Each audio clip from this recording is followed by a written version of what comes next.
Day, M4459, please introduce yourself. Good morning, ma'am, sir. I am Cindy Tabakilde. I am 37 years old. I am college undergraduate and I am a single mother and have a kid of 4 years old boy.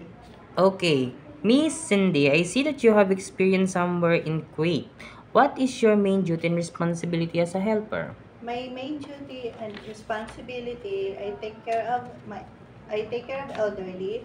I do marketing, household cleaning, car washing, gardening, and I take care of the infant and the children. Okay, why do you want to work in Hong Kong? I want to work in Hong Kong to help my family in financial needs and my kids in his education. Okay, how long do you want to work in Hong Kong? I will finish my contract and as long my employer needs my service.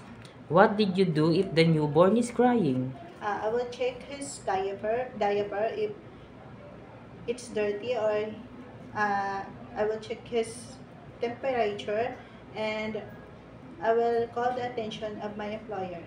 Okay, are you willing to accept the holiday set up by the employer? Yes, sir.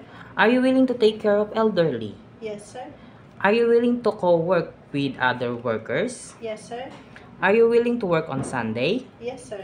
Are you willing to share room with kids? Yes, sir. Are you willing to learn Chinese if the family member can speak English? Yes, sir. It's okay to you to eat the food that the employer prepared for you? Yes, sir. I see that you have a long hair. It's okay to you to cut into short. Yes, sir. And I also see that you have a blonde hair. It is okay to you to color it black. Yes, sir. Do you know how to cook Chinese food? No, sir, but I am willing to learn. And how will you learn to cook Chinese food? I will watch YouTube and read cooking books. Can you sing any nursery rhyme? Yes, sir. Can you give me example of nursery rhyme? Twinkle, twinkle, little star, how I wonder what you are.